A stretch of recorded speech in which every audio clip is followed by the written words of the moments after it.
All right, here we have a familiar face to talk about his reactions on the Fujifilm X-H. What's it called? 2S. We have 2S. Chris. Hi, Omar. How you doing? Pal2Tech. Hey, good. How are you? Great to see. What an exciting day this is. Yeah. All right, so totally. So tell me, we were both in the little press meeting. I mean, we kind of knew what was going to be released because of rumor sites. But what did you feel inside as a Fuji fan, as I am as well, when you saw the picture drop? I was feeling that Fuji is really starting to take video even more seriously. I mean, they are really, they're headed in that direction as fast as they could go. Yeah. That was my first thought. My second thought, and, you know, I've been following Fuji rumors, and I mean, this was no surprise to anyone what they dropped today. But part of me was just really holding out and really hoping there would be an XT5. Yeah. I know that maybe there will be, right? That's like me with this X70. Like, hey, right. There's and just one more thing, an X80. That's what I was thinking. Because they always do that, and I was thinking, all right, they're going to go to the last slide. They're going to talk about the last thing. You know, this is coming in. We got this lens and this and that. Oh, you're just getting greedy now. One more now. thing. Right. You know, with this whole chip shortage, and someone just wrote to me that they've been on the waiting list for like an X100V. Like, you can't get it anywhere, you can't? which I find, no, it's crazy. You know, so I find that the camera releases are going to be announcements and then months. You know, usually it's like, it'll be available this Friday. Right. No way. Oh, man. So my original thought was this. I know this sounds weird to say, but it looks like a real camera. Was my first thought. And what I meant by that was, hey, you can put that next to, you know, an RP, you know, maybe like a Sony A7 IV, and you can now have your Fujifilm X, what is it? H2s. 2S. Yeah, and I love that they called it a flagship. So now people know which is. Did that surprise you that they called this is our flagship? Well, yeah, I mean, there's a few things that have me wondering about that. I mean, certainly the fact that they are including a full-blown HDMI port, I think, with Type A in this. Was it full? It wasn't a mini? Oh, no, wow. it's full. We're talking Type A HDMI. We're talking Apple ProRes they put in there. We're talking F-Log2 with, I think, 14 stops of dynamic range. I'd have to check my notes, but yeah, I think it was 14. You know, and the fact of the matter is that it has so much already on it that's why I can see them calling it that. Now, there's been some debate about this cooling fan, right? So you pay $200, you get this additional cooling fan. But in going through my notes, let me see if I can pull them up here. Yeah, while you look for that, my thought was that the XT line kind of became its own thing, which I liked. Fujifilm for a while there, the camera releases were just a mishmash with the XS10. Yep. And, you know, the XT4 being kind of like a XH1 XT marriage with the flip screen. And so it's nice that now the XT line will maybe continue in the future to be its own, like, hey, photography centric, but go with the flagship H if you want more flip out screen and video and 6K and all that stuff. So Omar, I agree with you completely on that, because they're up, I think, against a real barrier at this point with, do they want the XT5 to be primarily video with a little bit of still, or the other way around? And for example, take the shutter speed dial, where you have a dedicated shutter speed dial like you do on the XT2, 3, and 4. You know, when you're shooting video, setting your shutter speed is not something that you're constantly adjusting. Do you need a dedicated dial for that? Exactly. Does PASM work better for a video camera? Absolutely. You know, so I agree with you. I think XT line with the 5, and I know they're going to come out with a 5, but once that comes out, I do think that it's going to be primarily stills focused, but it's going to have great and probably good enough for most people video. Yeah, they're going to have to start playing that game now, the Canon game, where their XT line maybe just caps at 4K 60, which sounds crazy. That's so good already. Right. And that you need, it's incredible. This camera does 6K 60, right? Or 6K 30 or 6K... Hold on. And then it does 4K 120, which I was like, what? In this little package? Right. So I thought that was insane. Where was that? I did want to ask you something about the pixel size. We also got a little bit of a tease at the end of that there's a 40 megapixel. This is also on the rumor sites, 40 megapixel. Right. What are your thoughts, or what do you know about squeezing all these pixels in a smaller APS-C? I'm not sure if what camera is out there that has the most pixels for the most condensed size, but I don't know what that will do for photos. That's the thing, and I think I'm just wondering if maybe that's so they could stick 8K on there. I believe so. Yeah. Right. That's what it sounds like.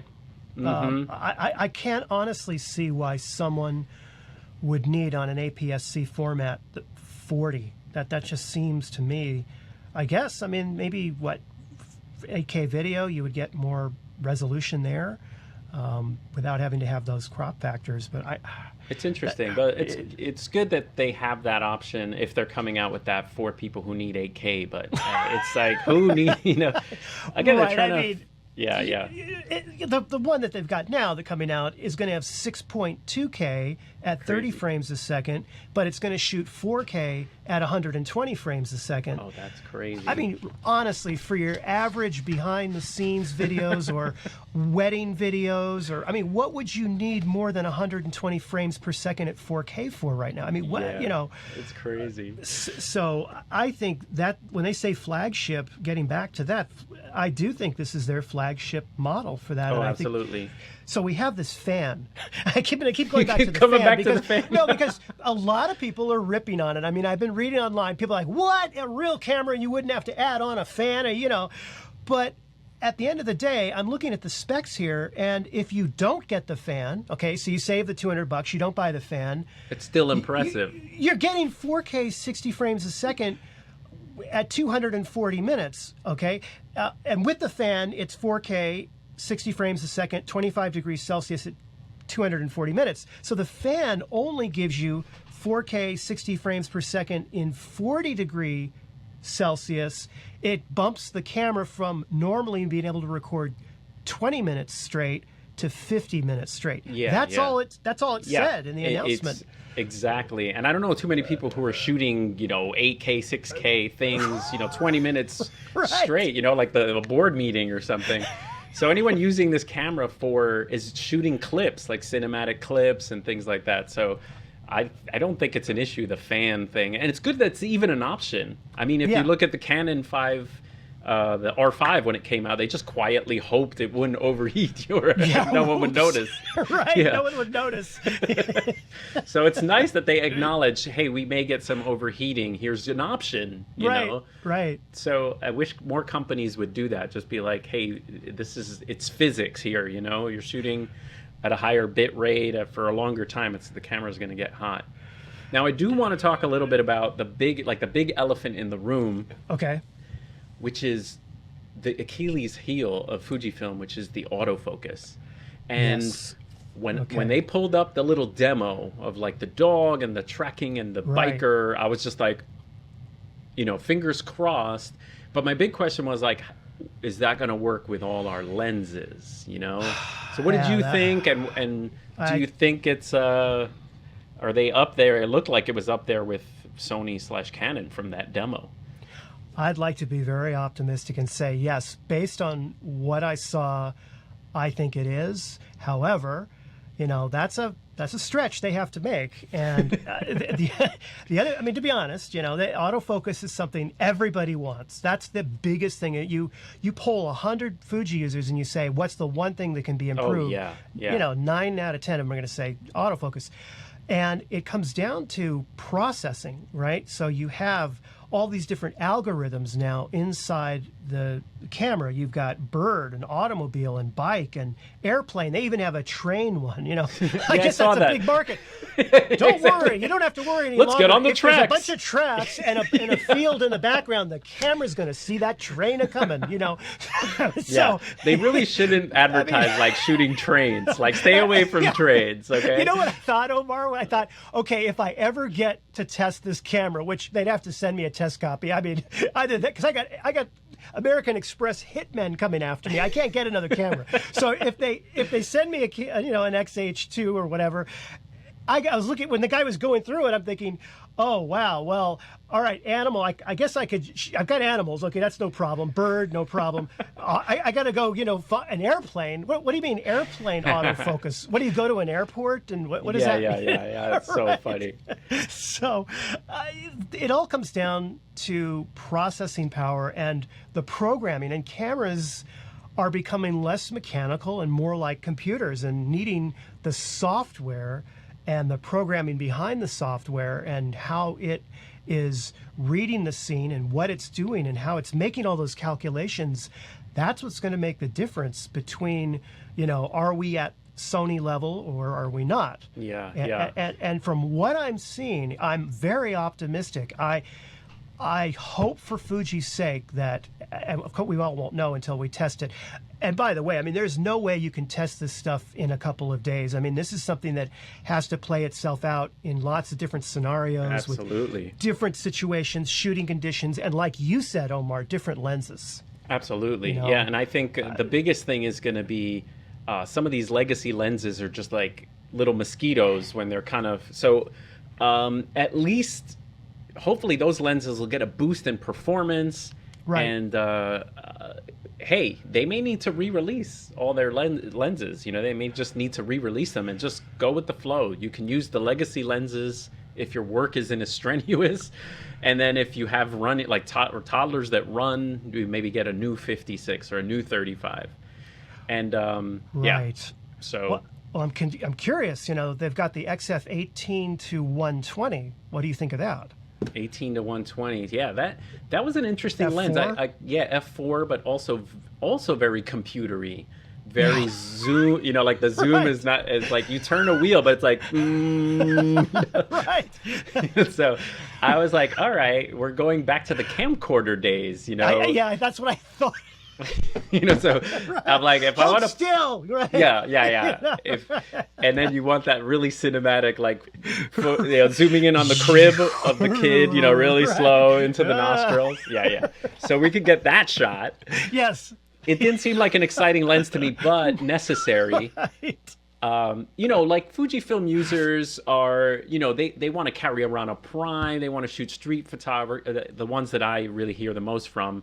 Film sims, and so that kind of lens I don't think would interest them. That's more for, hey, you're a general video shooter, a do-it-all lens that, by the way, doesn't step the exposure. I found that was interesting too, that this lens will combat one of the biggest problems with Fujifilm, which is that the exposure jumps when you are in some sort of auto mode. Absolutely. So it'd be nice if these changes were a little bit more subtle. But again, it goes back to they need to re-release all the other lenses. If you want like a bag for your, if you're a wedding video shooter, you're going to be stuck with one lens, Yeah, no, they're going to have to I mean, the 56, what is it, 1.2? Can you imagine that on the X-H2s? Yeah. The autofocus on that thing, you're right. But I mean, there's a lot of things that I think that they've released with the X-H2s that are going to be standard on a lot of Fuji cameras moving forward. I mean, and I'm very excited about it. The idea of USB 3.1 Gen 2 10 gigabits per second, right, on all cameras moving forward. I'm not a huge fan of the fact that they put in ProRes, Apple ProRes, and the reason I'm saying that is because any MacBook M1 or better, M1 Max, doesn't really struggle with H.265 files anymore. No. And that's almost a problem that is not quite as big a deal as it used to be. Yeah. And then the other thing what was it, that format, HVEC? Yeah. I'm not really understanding why that would be helpful these days. You can't put those on the web. That format won't work in a single web browser. I mean, unless it's a JPEG. So you have to convert it anyway. So I was a little bit like, okay, that's, it's nice to have, I guess. I don't think I'd ever use it. Yeah, same. Yeah. I was going to ask you about this because I thought it was great that the camera has 7 banks of custom functions. And I think that yes. It was interesting that the dial had all these C's, which is, I could see argument on both sides. That's a little cumbersome. It's like going through 7 settings right. On a dial. But I think that works nicer than maybe just jumping through the menu and flipping through the C1 through C7 that is usually digital, because every time you go to your quick menu, it always defaults to C1 anyway. So I think it's going to be a huge benefit. I've never liked the Q button and what the Q button does and all of those things. I've done videos on it. I can show people how to use it. That's no problem. But what I just don't like it personally. I don't like it. It's confusing for me. It doesn't make logical sense for how I think. But the idea where you can turn the dial to C4, boom, you're right there. And then I think I was still, when I heard about that, I was still thinking in the back of my mind, why did they take away the ability to press in the command dial? Yeah. I'm surprised, and I think that for me I use that as back button focus a lot. I'll press it in. So, they mentioned weather sealing, that it was a weather sealing issue, but does that mean that the XT has been not, as weather sealed as it could? Right. Oops. Right. I mean, don't get water in there. I didn't realize water was getting in the thing. What I wonder is if you have let's say you're on C3, which is your favorite setting, but then you want to change one thing, like let's say your film sim. Okay. And the biggest thing is, hey, let us be able to update C3 now for this new setting or this new shutter or this new focus point, because something that ends up happening is with Nikon, you have to get out of C3 and go to the M mode, make the huge list of changes, then tell it's going to be C3, so sometimes you make incremental changes to your custom function. You don't think of all of them at the same time. Right. Well, that's a good point. And ergonomics, and I'm just going through my notes here. Yeah. It looks like it's going to be a comfortable. Also, pricing we should talk about. I thought it was priced fantastically. I don't know how you felt. No, that price point for what you're getting is spot on. Spot on. Absolutely. Yep. And then the only other big thing I had in my notes, I love that there was a quick record, so you could be shooting photos, and then if you want to get video of your kids, you don't have to switch to a video mode. Yep, I love that. Great. That's great. That's pretty much it. All the other stuff is techie kind of CF Express card that has better IBIS, which is good because I'm not a fan of Fuji's IBIS. Oh, really? Really? Oh. Oh, well, I've used the Nikon Z6 too. Okay, well, there you go. Yeah. Omar, what are your thoughts on the fact that it has the CF Express card in it now? I'm okay with it if I think it's the one that is reversible with a regular SD, right? Like the slot can take both. Yes, I believe so. Yeah, so that's great for but don't quote us on that, folks. Don't quote it. We're going, we're making this video like right after the fact. So and I didn't take extensive notes because I thought we would be getting the press kit beforehand. So Chris and I are sort of flying blind here with I just have my notes that I scribbled. Right, they're like stacked sensor. I'm like, wait, hold on, whoa, 40. Whoa, what about this? 40 frames a second. Yeah, I know. What's up with that? That's like faster than video. It's well, and then again, the X-Trans CMOS 5 is going to be an interesting to see how that performs. Yeah, new sensor. That's one thing I didn't dwell on too much. But so it's a new 26 megapixel sensor. Correct. And because I guess it's the stack sensor. It's a better readout and less rolling shutter, so it has to be a new sensor. But will it still have? I hope it doesn't have like a digitally photo look. I was just shooting my XE2 earlier of the kids shooting black and white and loving what I was getting. So I hope that, the images still have a little bit of Fujifilm flavor to them.